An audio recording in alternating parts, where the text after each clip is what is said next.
Estamos conversando con la doctora Mariana Mota, ex jueza de la Nación y presidenta de la Institución Nacional de Derechos Humanos hasta hace muy poquito. Tú seguramente has tenido la dura experiencia de estar cara a cara con muchos de estos perpetradores. ¿Cómo podrías Sí. describir este pacto de silencio en tu diálogo con ellos? Bueno, ahí están los que están absolutamente convencidos y que cuando se les pregunta acerca de las acciones vuelven a manifestar ese rechazo casi visceral hacia los detenidos. Es llamativo como así como las víctimas cuando están declarando lo que les pasó se quiebran porque es obviamente el grado de daño es muy profundo. Hay sujetos de este tipo de los perpetradores que sostienen al día de hoy todavía todo ese rechazo hacia la otra persona, hacia quienes tenían detenidos, a quienes torturaban. O sea, no hay ningún grado de recapacitación en alguno de ellos. En otros lo naturalizan como una cuestión como de guerra. Y me acuerdo de uno que cuando hablábamos sobre los archivos decía que sí que existían esos archivos que nunca habían sido destruidos porque eran su salvoconducto, o sea, no los tenía él, pero estaba seguro de que estaban muy bien guardados, porque ahí hay como esa cuestión, ¿no? De mantener ese silencio a partir de alguna manera de chantajear al otro de que de que cada uno tiene información sobre el otro que lo puede perjudicar, entonces así mantienen ese silencio cómplice, ¿no? Entonces, ninguno de ellos, no encontrás arrepentimiento en ninguno de ellos, realmente. Los únicos que encontré una forma de pensar diferente eran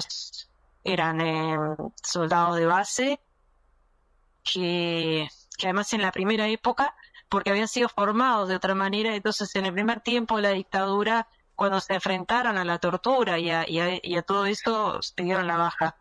Y eso sí, hablaban y decían esto era horrible, yo me quería ir, etcétera. Pero solamente en ese tiempo. Luego ya fueron formados para considerar que los métodos esos que aplicaban eran los comunes, naturales y lógicos. Entonces, ahí no encontrás ningún grado de arrepentimiento, ni colaboración tampoco. Entonces la posibilidad del nunca más no existe, es decir, porque esto se puede volver a repetir. Y bueno, por parte de ellos sí, ese es el punto, porque y eso se ve en los discursos de Cabildo Abierto, ¿no? Diciendo que lo que había pasado, o sea, por un lado criticando que la Corte Interamericana dictara una sentencia de condena a Uruguay, rechazando que existan organismos internacionales que le digan al Uruguay lo que tiene que hacer, que estamos absolutamente en contra de eso, y luego rechazando la sentencia porque dice que no fue así, o sea, atribuyendo a los jueces intenciones, bueno, izquierdas y qué sé yo, intencionadas, o sea, posiciones intencionadas, y en definitiva lo que están haciendo es reivindicando lo que hicieron, porque con esos discursos lo único que se puede entender es que ellos consideran que todo lo que hicieron está bien, y que ahí fue un enfrentamiento y que por lo tanto estaba bien lo que hicieron. O sea, eso es clarísimo, el discurso del que no está ni arrepentido para nada de lo que hizo y que lo podría volver a hacer. El punto es ese, ¿no? Ese es el tema, es decir, bueno, cómo este relato se modifica y cómo aseguramos que no vuelva a ocurrir. Bueno, ahí es donde deberían haber otras partes del Estado que aseguren que rechacen eso, que se asegure el rechazo de eso, que se recapacite y que digan, bueno, estas barbaridades no pueden volver a ocurrir. Pero hay un sector claramente que no piensa así, ¿no? En la sentencia anterior, en la época de Mujica, estos grupos negacionistas no estaban visibilizados, ¿verdad? No estaban, pero existían. Claramente, ahora o sea, no los ve ahora, ¿no? Yo los veía en el juzgado cuando iban a declarar, pero eran algunos nada más. O sea, eran los que pasaban vinculados a alguna causa, pero en definitiva había gente detrás que tenía esa forma de pensar. Y bueno, y cuando mintieron deliberadamente tanto el ejército como la armada en relación a qué había pasado con los detenidos desaparecidos, es esa gente que no está arrepentida de lo que hizo, ¿no?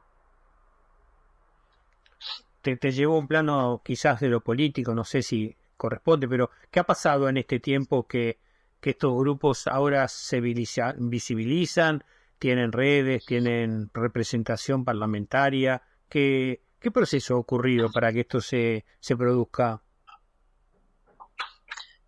Bueno, yo creo que las oportunidades que les da determinadas alianzas con otros grupos políticos es lo que permite que ellos, que estas posiciones adquieran más visibilidad y fuerza incluso, ¿no? O sea, estos discursos existían, solo que no se emitían por canales oficiales, por decirlo de alguna manera, porque los micrófonos y las pantallas, los canales de televisión, bueno, son espacios a los que acceden principalmente los políticos y las personas que tienen altos cargos. Bueno, ellos ahora lo tienen y por eso pueden desarrollar y decir lo que dicen. Lo más grave, que es lo que yo creo comentábamos antes, es que cuando dicen esas cosas no existe desde el lado de los otros partidos que conforman la coalición ninguna voz disonante. Y eso es preocupante porque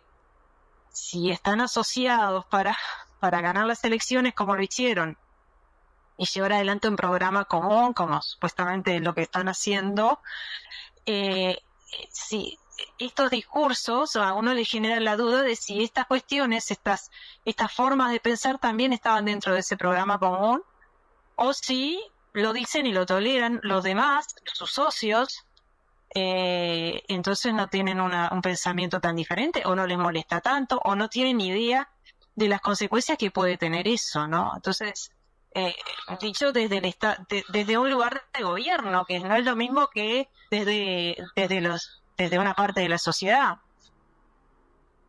Entonces, me parece que bueno, que han llegado donde han llegado porque tienen cargos de gobierno y bueno, y de ahí por eso me parece que hay responsabilidad por parte de los demás, de los otros partidos de los cuales están asociados en estos discursos, ¿no? Por no decir nada al cambio, ¿no? En lugar de, o para cambiar, o al menos poner un matiz en esas barbaridades que han dicho.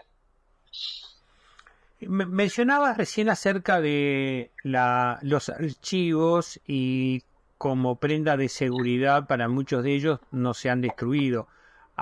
Hoy apareció en un sitio en archive.org 2000 y pico de documentos que aparentemente estaban en secreto o mucho de la parte del archivo de Azucena Berruti no estaba revelado y ahora sí aparece publicado por algún anónimo. ¿Qué impresión te da esto? Bueno, se ha escrito un poco ya desde la sorpresa que le ha generado a muchos que esto haya aparecido. Hay un marco anterior que es que, a ver, el ministro de Defensa pretendía dar una publicidad abierta a los archivos. Bueno, los archivos que se conocen hasta ahora, el llamado archivo Berruti, que es el más grande, luego también está el archivo de la Armada, parte de un archivo de la Armada y parte de un archivo de la DNI, de la Dirección Nacional de Información e Inteligencia. Esos archivos, bueno, los tiene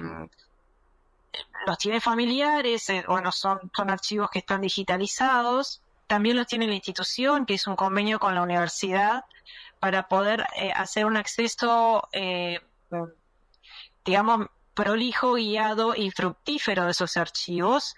Digo prolijo porque en definitiva se procura que los datos personales no sean revelados para no dañar a las personas. Guiado porque se elaboraron desde la universidad sistemas informáticos que hace que en esa enorme cantidad de papeles uno pueda con esos sistemas localizar información de los diferentes archivos y ser brindada a quien lo está utilizando o quien lo está pidiendo. en estas formas de localizador, ¿no? De que a partir de una palabra se da toda la información desde los diferentes archivos. Y bueno, y ese convenio que recién el 21 se va a dar a conocer, porque bueno, había que elaborar un poco el grupo de Guano que va a trabajar con eso. En paralelo, como digo, el ministro de Defensa pretendía hacer una apertura libre, digamos, de los archivos, lo cual generó resistencia, justamente porque quienes saben que existen dentro de los archivos declaraciones, actas con declaraciones arrancadas bajo tortura, bueno, es un daño a su imagen y a su persona que estas cuestiones se publiquen. En esa discusión estábamos hasta que aparece esto, que bueno, que nadie sabe dónde sale, o por lo menos no es muy claro. Creo que hay inteligencia militar detrás de esto, y hay quien ha accedido a archivos que hasta ahora el Estado no sabe que los tiene, o por lo menos oficialmente. Y de hecho, por eso hay rollos de ese archivo de Ruti que no estaban disponibles y que ahora sí aparecen. O sea, es alguien que accede a archivos que el resto de quienes están trabajando con ellos no los tienen. Entonces, bueno, es una interrogante importante, decir, bueno, ¿qué pasó? ¿Por qué aparecieron ahora? ¿Y quién accedió a ellos? Que por supuesto el gobierno no está ni enterado, ¿no? Ahora leí que van a iniciar una investigación, no creo que lleguen a nada, porque realmente inteligencia militar va por otros canales. Y bueno, y por otro lado, algunas cuestiones no las publican, parece que habría algo de cuidado. Es muy extraño esto, ¿no? Y bueno, y ya me ha llegado gente que me ha dicho, bueno, encontré información sobre mi abuelo, otros sí, encontré información sobre mi padre, o sea, las vigilancias y las cosas que hay en esos archivos. Lo cual puede generar diferentes reacciones, ¿no? Hay personas que, bueno, yo qué sé, yo sabía porque mi familia me lo había dicho, y otros que se enteraban ahí, o sea, es muy... Este es el cuidado que uno pretendía que se tuviera, o sea, que la persona pudiera saber por sí, y si quería saber sobre la vigilancia que había tenido alguno de sus parientes o esa persona misma, pero que lo decidiera la persona y no que desde afuera, y sin saberlo, aparezca toda esa información. Entonces, bueno, se plantea diferente las cosas ahora. Bueno, esto ya está...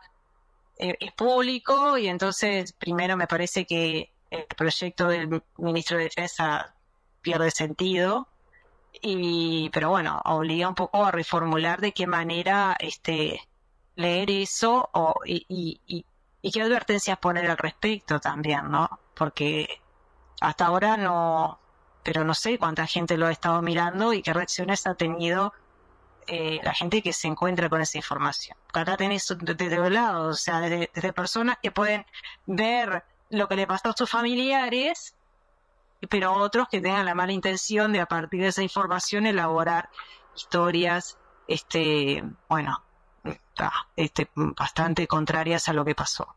Que eso ocurre, ¿no? Lamentablemente. Entonces, bueno, es algo muy nuevo como para poder evaluarlo ahora, pero esas son las primeras reacciones. Sí, momentos turbulentos, realmente, momentos turbulentos. Mariana, ¿en qué función te estamos encontrando ahora? Yo estuve hasta septiembre del año pasado, hasta agosto, a fin de agosto del año pasado, en la institución. Bueno, ahora luego este cargo, que era un cargo a término, no se terminó ahí justamente. Luego no tengo ahora ningún otro cargo más que lo que tengo. El Poder Judicial, que me debería haber reservado el cargo, se negó a hacerlo, y eso me obligó a renunciar. Había una ley que lo decía expresamente, que tenía que reservarme el cargo, pero la Corte no hizo caso de esa ley. Pero bueno, es una de las tantas de la Corte, y ahora tengo unas clases, participo en la docencia de la Universidad de la República en la Cátedra de Derechos Humanos, nada, un cargo que me presenté hace 6 años y recién el año pasado se resolvió y bueno, y estoy en eso. Por ahora es lo único que estoy haciendo. Mariana Mota, fue un gusto charlar contigo, lamentablemente por temas tan escabrosos, pero bueno, siempre es un gusto charlar contigo. Muchísimas gracias, ¿eh? No. Gracias a ti por el interés y por las preguntas. Gracias. Chao. Chao.